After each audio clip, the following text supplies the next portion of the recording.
राम मंदिर की चढ़ावा चोरी ने हर सनातनी को गहरी चोट दी, लेकिन गुनहगारों पर एक्शन हो रहा है तो मंदिर के प्रबंधन में भी बहुत कुछ बदल चुका है। बड़े स्तर पर सफाई अभियान शुरू हो चुका है। मंदिर का सिस्टम अब किसी एक के भरोसे नहीं, बल्कि प्रोफेशनल तरीके से हैंडल करने के आइडिया पर काम हो रहा है। राम मंदिर के लिए एक सीईओ यानी चीफ एग्जीक्यूटिव ऑफिसर की भी बात हो रही है, जिसके तहत पूरा नया सिस्टम बनेगा जो पाई पाई का हिसाब रखेगा।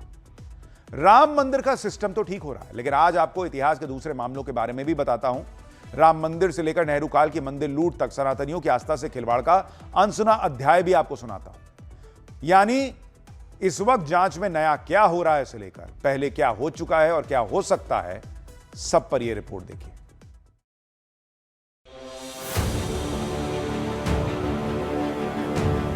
एसआईटी की रिपोर्ट आई, तुरंत कार्रवाई प्रारंभ हो गई और मैं आश्वस्त करता हूं, जो मैंने कहा था दूध का दूध और पानी का पानी हम करके रहेंगे। देश और दुनिया भर में फैले करोड़ों सनातनी टकटकी लगाए देख रहे हैं कि मेरे प्रभु श्री राम के दरबार को लूटने वाले 8 रामद्रोहियों पर क्या एक्शन हो रहा है। इन 8 आरोपियों के घरों पर पड़ रहे छापों में क्या हासिल हो रहा है। मेरे देश के सनातनी जानना चाहते हैं कि प्रधानमंत्री मोदी और यूपी के मुख्यमंत्री योगी आदित्यनाथ गिरगिट की तरह रंग बदलने वाले राम विरोधियों को क्या आईना दिखा रहे हैं। मेरे देश के सनातनी ये जानना चाहते हैं कि राजस्थान के ऐतिहासिक मंदिर नाथद्वारा के श्रीनाथ जी मंदिर में जो करोड़ों रुपए के गहने और जेवरात की चोरी 1957 में हुई थी, उसका हिसाब कौन देगा। यकीन मानिए, इन तस्वीरों में एक एक गुनाह और आरोपों का हिसाब होगा। अखिलेश जी, अयोध्या को तो राम भक्तों ने सजा और संवार दिया है। आप उसकी चिंता मत करिए, पश्चाताप करिए, एक बार रामलला का दर्शन कर लीजिए, कम से कम इसी से और सद्बुद्धि आएगी।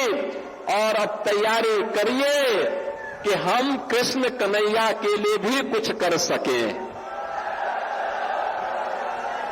अब मथुरा की बात करिए।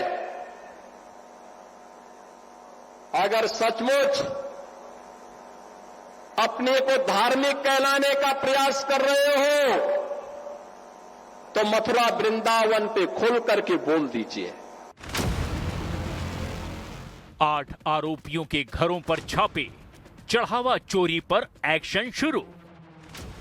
अयोध्या के भव्य राम मंदिर में करोड़ों सनातनियों की आस्था के साथ खेल। यूपी सरकार द्वारा गठित एसआईटी की रिपोर्ट के बाद पुलिस ने कल ही 8 आरोपियों को गिरफ्तार कर जेल भेजा था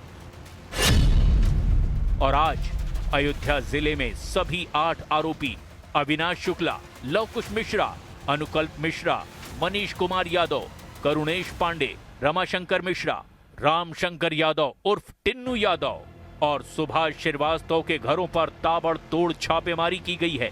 जांच टीम इनके घरों से दस्तावेज, बैंक रिकॉर्ड, नकदी, संपत्ति और हर तरह के सबूत जुटाने में लगी हुई है। रिपोर्ट्स के मुताबिक पुलिस ने पहले की कार्रवाई में लगभग 79,85,000 रुपए की बरामदगी की जानकारी दी और अब ये पता लगाया जा रहा है कि कथित तौर पर चढ़ावे का पैसा आखिर किन किन घरों में छिपाया गया या फिर खर्च किया गया। जिस तरह से 8 आरोपियों के घरों पर अलग अलग टीमों ने छापे मारे हैं, उससे साफ पता चल रहा है कि एक भी चढ़ावा चोर बच नहीं पाएगा। खबर तो ये भी आ रही है कि अयोध्या राम मंदिर गबन के आरोपी अविनाश शुक्ला के भाई से रुपयों से भरे 2 बैग बरामद किए गए। अविनाश शुक्ला के भाई अभिषेक शुक्ला को पुलिस ने हिरासत में ले लिया है।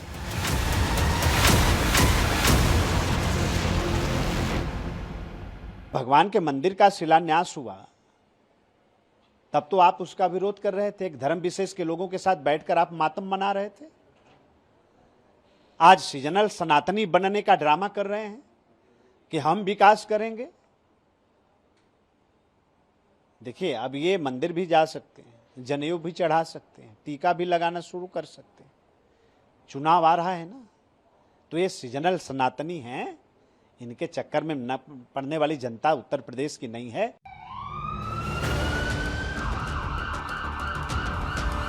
हूटर और सायरन बजाता योगी सरकार का सरकारी अमला दिन भर अयोध्या की सड़कों और गलियों में दौड़ता रहा और छापेमारी करता रहा। चुन चुनकर 8 आरोपियों के कुकृत्यों की कुंडली खंगाली जा रही है। राम मंदिर चोरी मामले में 8 आरोपियों में से एक लवकुश मिश्रा इसी घर में किराए पर रहता था। न्यूज़ 18 इंडिया आपको एक एक्सक्लूसिव तस्वीरें दिखा रहा है। कौशलपुरी इलाके में ही ये किराए का घर जो है वो करीबन 7-8 महीने से जो लवकुश मिश्रा है उसने लिया था। लवकुश मिश्रा को भी दान चोरी मामले में, चंदा चोरी मामले में गिरफ्तार किया गया है। ये ट्रस्ट कर्मी के रूप में काम करता था और जो चढ़ावा और नकदी की गिनती का काम भी इसको सौंपा गया था। इसके घर से 12 लाख रुपए जो हैं वो बरामद हुए हैं और इसने भी कई प्रॉपर्टियां जो हैं वो बनाई हैं। 2 बच्चे हैं और पत्नी है। पत्नी यूपी की ये रहने वाली बताई जा रही है और यहाँ पर ये लोग अभी 5-6 दिन से परिवार में कोई भी सदस्य मौजूद नहीं है। जिस तरह से 8 आरोपियों की गिरफ्तारी हुई उसमें लवकुश मिश्रा भी शामिल था। यहाँ पे हमने आसपास के लोगों से बात की। उसने कहा कि यहाँ पर लवकुश मिश्रा रहता था किराए के घर में। कोई मकान मालिक उपाध्याय करके हैं जिन्होंने ये घर रेंट पर दिया हुआ था लवकुश मिश्रा को, जहां पर वो अपनी पत्नी के साथ रहता था।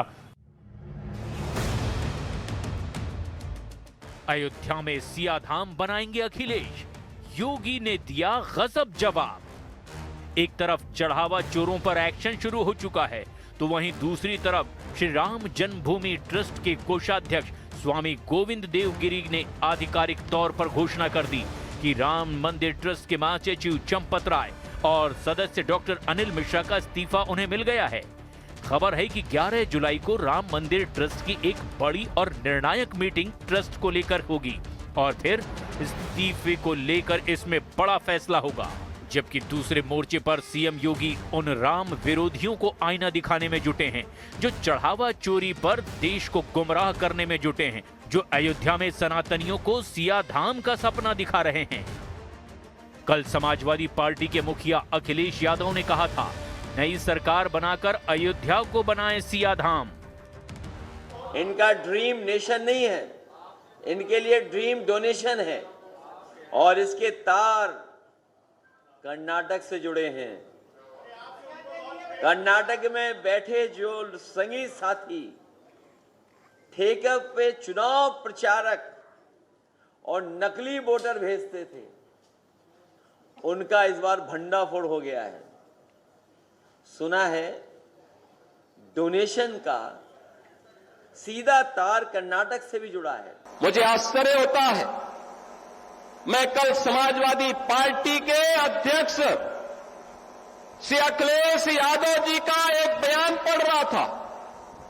वो कह रहे थे कि उनकी सरकार आएगी तो अयोध्या को धार्मिक नगरी बनाएगी।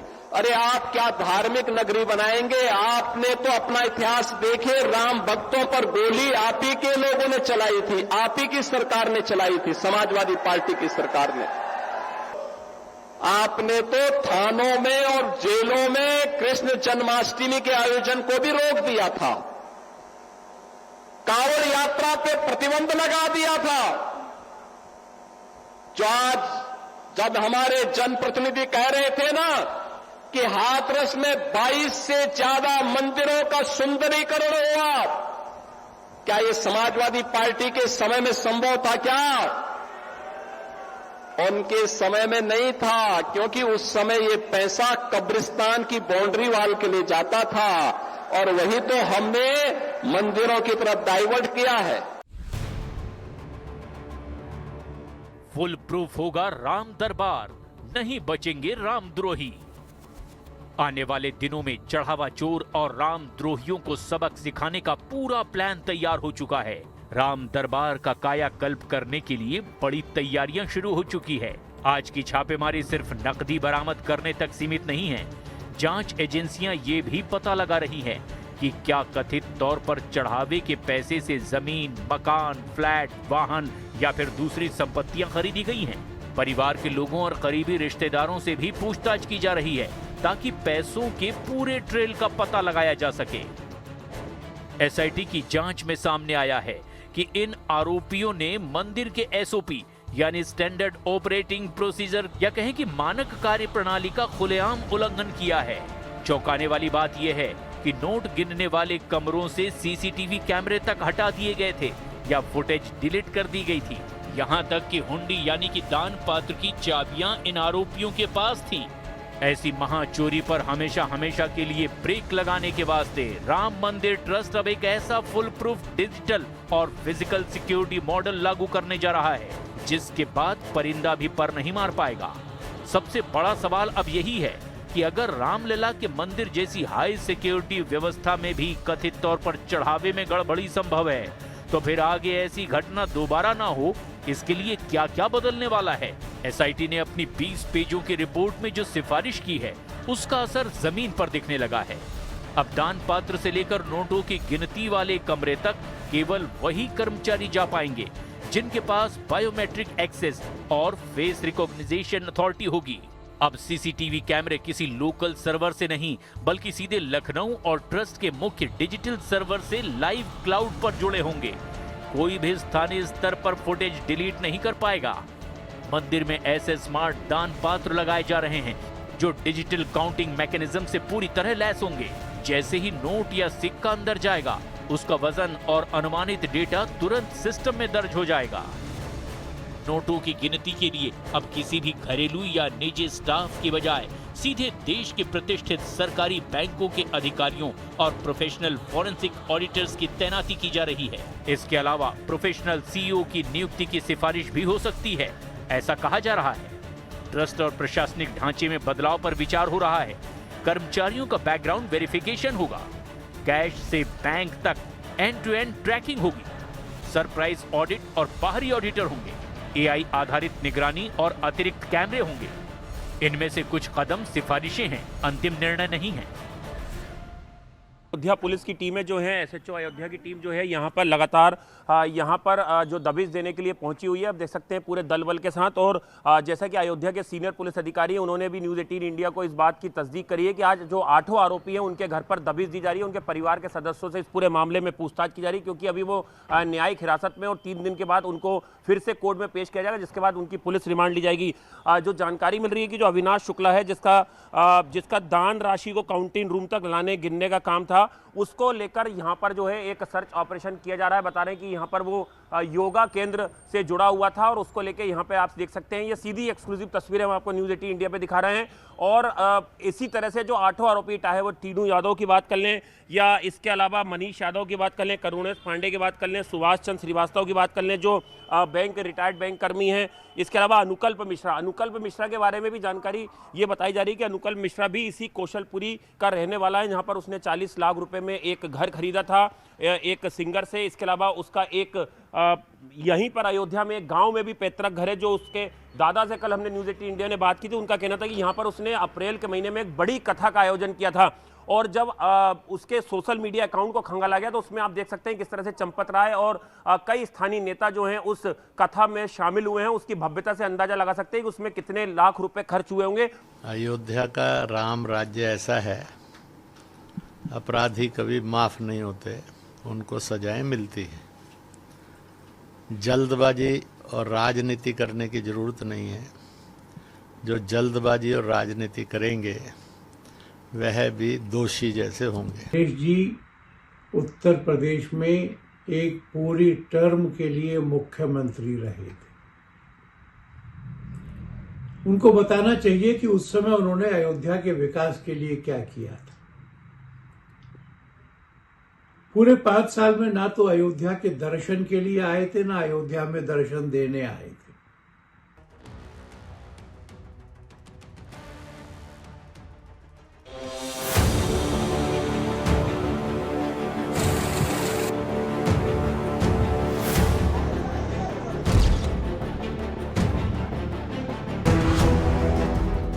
आज जब अयोध्या की केस डायरी खुली है तब प्रभु राम के चढ़ावे पर डाका डालने वाले 8 आरोपियों के घरों पर पुलिस की ताबड़तोड़ दबिश पड़ रही है।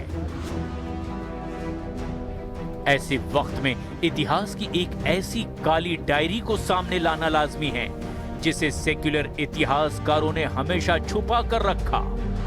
आज हम आपको सीधे टाइम मशीन में बिठाकर इतिहास के पन्नों में पीछे ले चलेंगे। 69 साल पहले श्रीनाथ जी मंदिर में हुई चोरी। नेहरू काल में गायब हुआ था 9 किलो 330 ग्राम सोना। आज साल 2026 है। अब से ठीक 69 साल पहले यानी सन 1957 में भारत के एक और बेहद ऐतिहासिक और भव्य मंदिर में ऐसा ही एक महापाप हुआ था। और वो दौर था देश के पहले प्रधानमंत्री पंडित जवाहरलाल नेहरू का, और वो राज्य था राजस्थान, जहां के सुप्रसिद्ध नाथद्वारा के श्रीनाथ जी मंदिर में करोड़ों रुपए के प्राचीन खजाने, सोने की मूर्तियां और हीरे जवाहरात किस्तों में गायब किए जा रहे थे।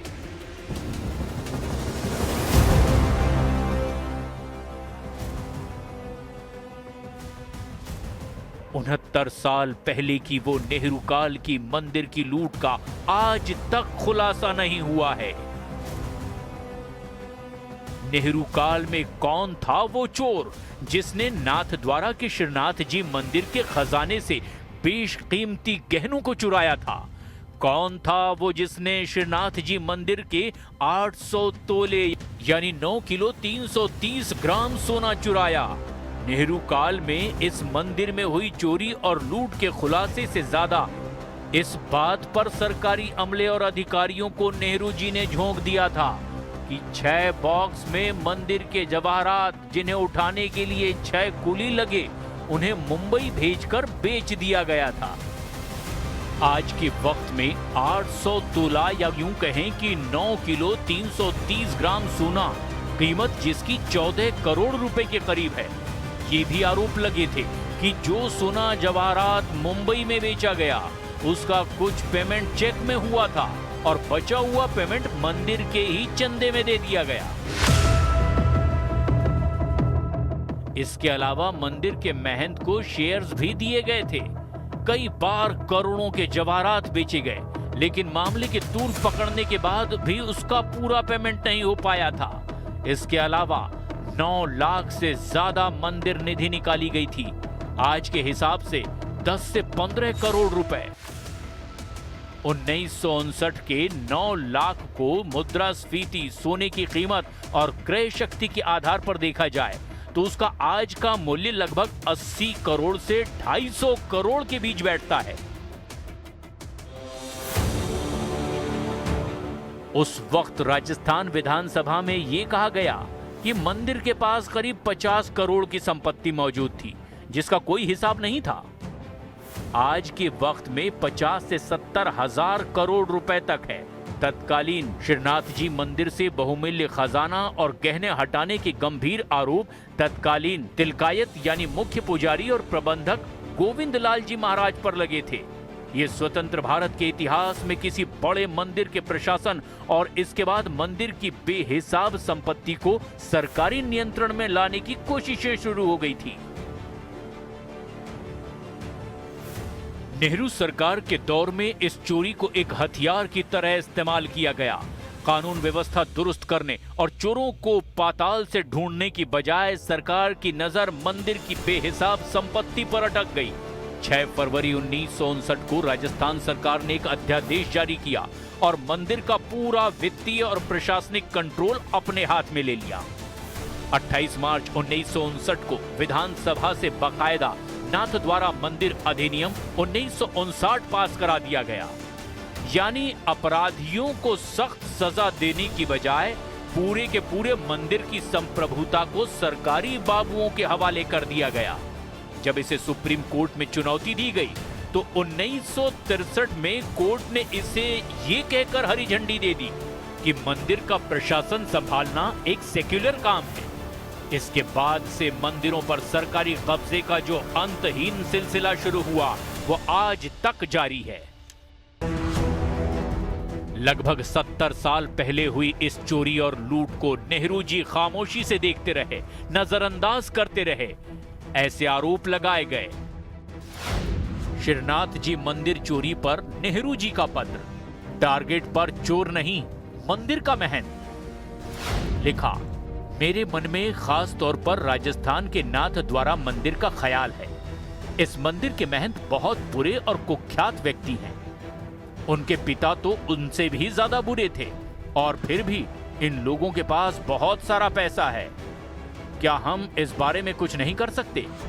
नेहरू ने खुद इस गड़बड़ी को स्वीकारते हुए मोरारजी देसाई को 29 अक्टूबर 1958 को लिखे हुए एक पत्र में कहा था, वक्त बदल गया, जज्बात बदल गए, लेकिन आज भी नेहरू जी की विरासत और मंदिरों की प्रति उनकी विचारधारा के वारिस मौजूद हैं, जो राम दरबार में आज तक माथा टेकने नहीं गए। वो राम के नाम सियासी रोटियां सेकने में जुटे हैं। उन्हें राम मंदिर के चढ़ावा चोरी से ज्यादा इस बात में दिलचस्पी है कि कैसे राम मंदिर के चढ़ावा चोरी की आड़ में हम अपनी चुनावी रोटियां सेक सकते हैं। फिलहाल राम दरबार के द्रोहियों का हिसाब होने लगा है और आने वाले वक्त में भगवान श्री राम के दरबार में हमें निश्चित रूप से एक साफ सुथरा, पुख्ता और सुरक्षा का ऐसा सिस्टम देखने को मिलेगा जिसमें ना तो चोर सेंध लगा पाएंगे और ना ही राम के नाम पर चीटिंग करने वाले बच पाएंगे।